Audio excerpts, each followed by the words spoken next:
We're live, 2023 NFL Mock Draft Simulator. Today we're going to be doing the Seattle Seahawks, but first, of course, all these videos part of the War Room series, all available on the website, vendettasportsmedia.com. Make sure to check out the site daily. We're posting draft content constantly. I'm doing all the teams. I'm doing the profiles. I'm doing position rankings. I'm doing everything. I know that, the dumb fucks at ESPN can't do that, and Daniel Jeremiah thinks he can get away with doing one article a year on his top 50 list. How you guys continue to support him, I have no idea. Trey's out here grinding and producing real shit. So keep that in mind. Today's going to be a fascinating one because let's just think back to a year ago. If you had told Seattle last year you're going to trade Russell Wilson, the pick you use for him this year goes to Charles Cross, bookend left tackle. You end up getting your bookend right tackle in the same draft, Abraham Lucas.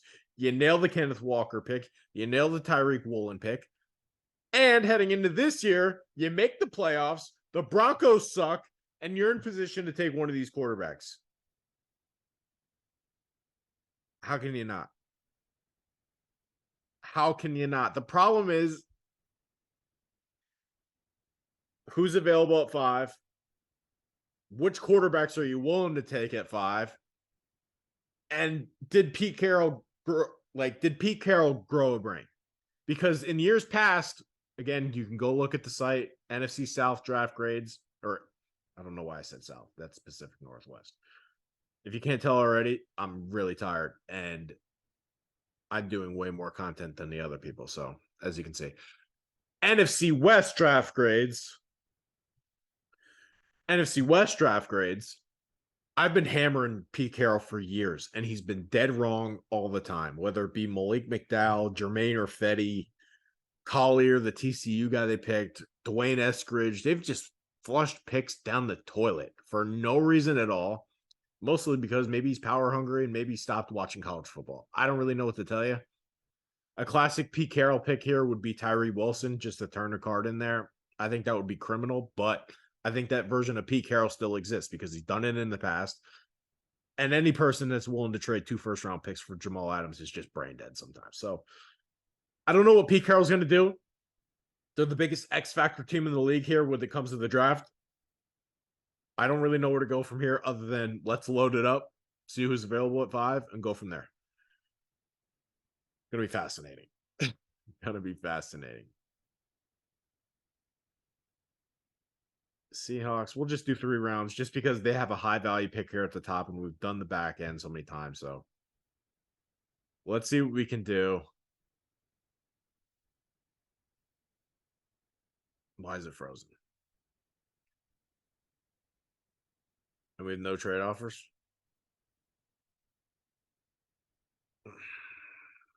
Well, I'm not taking Will Levis. So I guess this makes it boring. I feel like this is probably what's going to happen on draft day, that reverse order. I don't know. I guess it all depends on if you're willing to take Anthony Richardson. So why don't we just continue from here and kind of map it out? I am not willing to take Anthony Richardson at 5. I'm just not. Or at 4 in this case. I'm just not. I'm sorry, I'm not.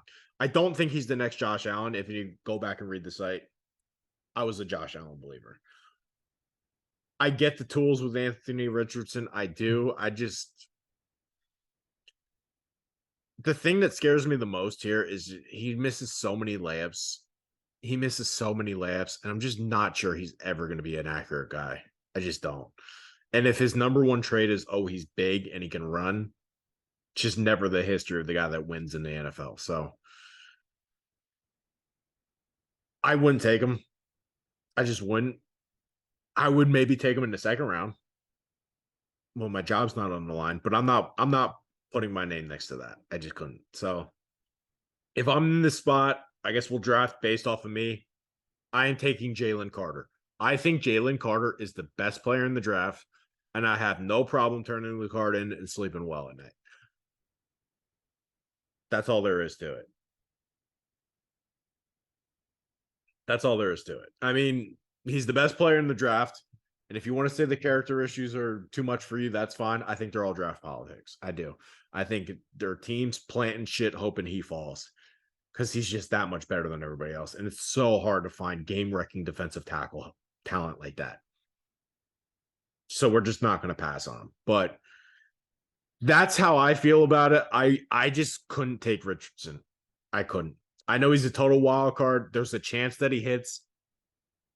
But his college production is so bad and so inconsistent and just doesn't have any clue what he's doing half the time. I've made this comparison before.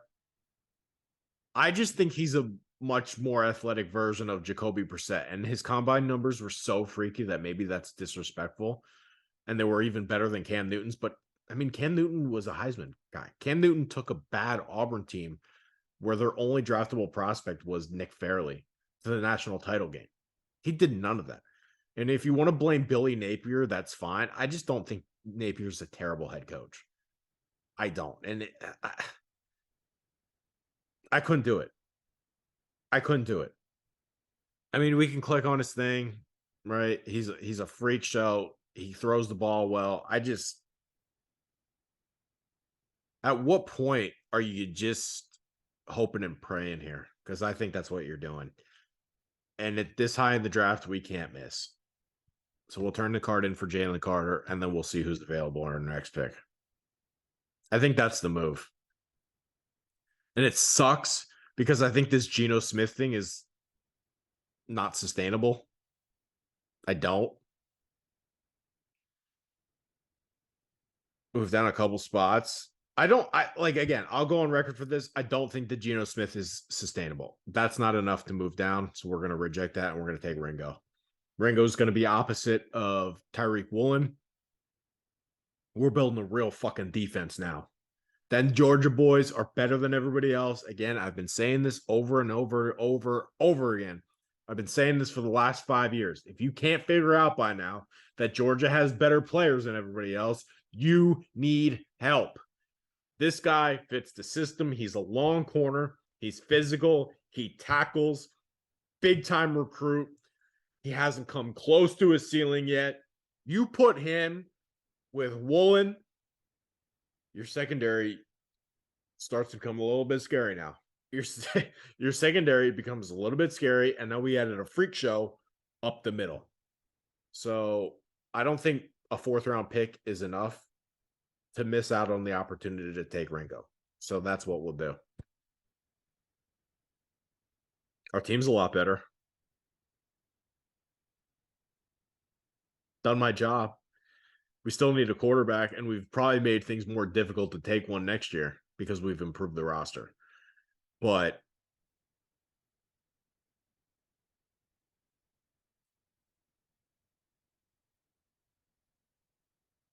you know what? I'm not going to take that either. Because we have another pick. We have 52, and I'd rather trade back there.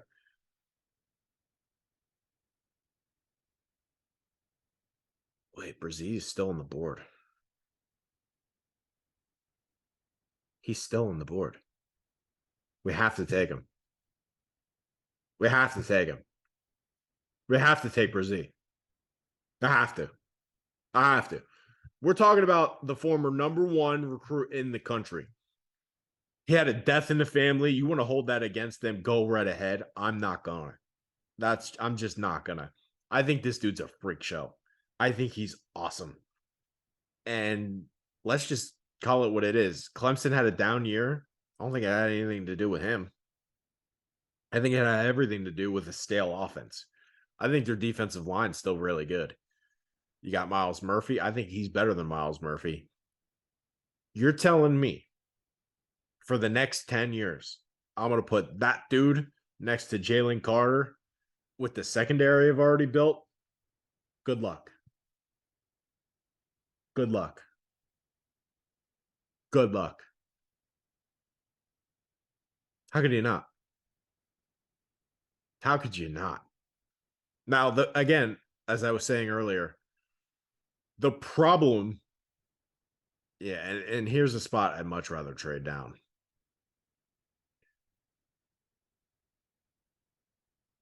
We'll consider this Miami selection. I do want to know when I pick next, just 83.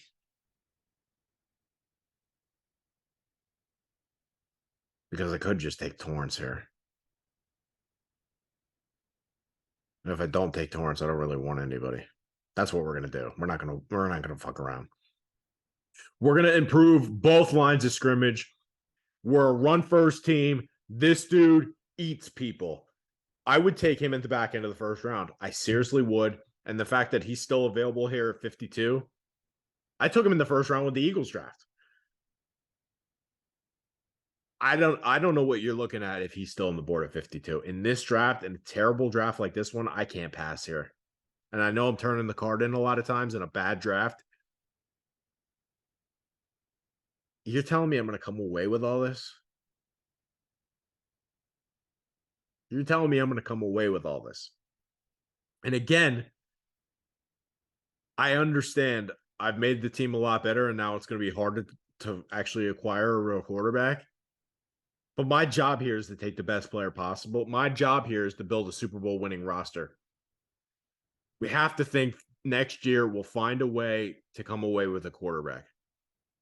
If I have to move some picks to next year after this pick to do it, fine. I can't pass on Torrance here. Especially with the way we want to run the football with Kenneth Walker. That guy will stick around forever, and he just eats people. He opens up holes. And I don't think one of those guys would have been available when I pick next. So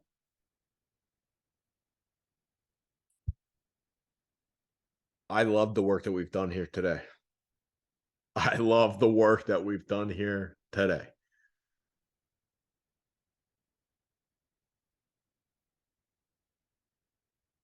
I would have thought about taking Hendon Hooker, actually, but I don't think that's the right move. This is what we want.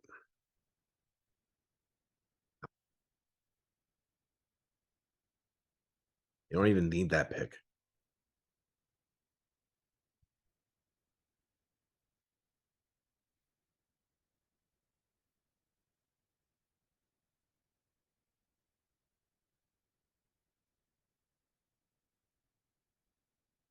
We'll get it. Don't worry.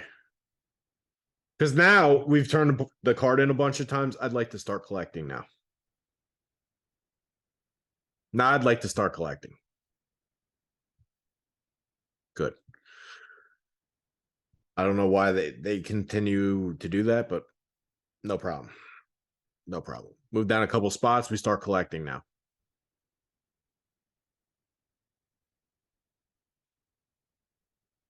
Next year's third. I mean, that's exactly what we're looking for. That is exactly the kind of shit that we're looking for.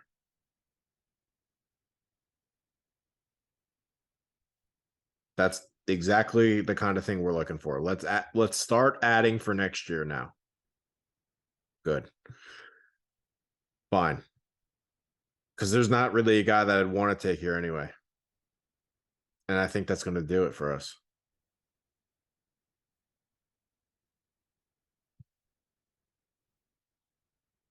And again, by the time we pick next, be some names that I could consider. You know, the usuals, the ones that I've picked in other mocks. How could you hate this? How could you hate this? I mean, the things that we've been able to do to this defensive line. Good luck. Good luck. We still need some pass rushers. That's fine. I get that. But the defensive tackles that we've added here today have a chance to be elite. And if both of these guys hit, I don't know what you do to stop them. Especially if they're next to each other. I think this is an A+. I do. And again, let me just mention this first before you guys throw a pity party and start complaining and saying, why couldn't you take a quarterback? I'm only willing to take Bryce Young or CJ Stroud at 5. Now, if there's a chance that, hey, Houston's willing to trade with us, I just don't think that's going to happen for a reasonable cost. If we can sit there at 5 and take these guys, I don't know how you can do better than that. I honestly don't know how you can do better than this. I really don't. I think this was about a home run as home run gets in terms of building a future Super Bowl winning roster with the draft we just had last year, with Metcalf still on the roster. Yes, there are still holes that need to be plugged, but we started at least collecting a third round pick for next year to help us in a possible scenario where we got to move up for a quarterback. Again, if we're really good, it's going to be hard to take one anyway. So let me know what you think. Let me know what you think. This one was interesting. If you're all about the quarterback, you're probably going to hate it. If you're maybe being realistic in terms of how can we build the best team possible, couldn't have done better today. So that's it. Make sure to comment. Check out the site, vendettasportsmedia.com, and peace out, Girl Scout.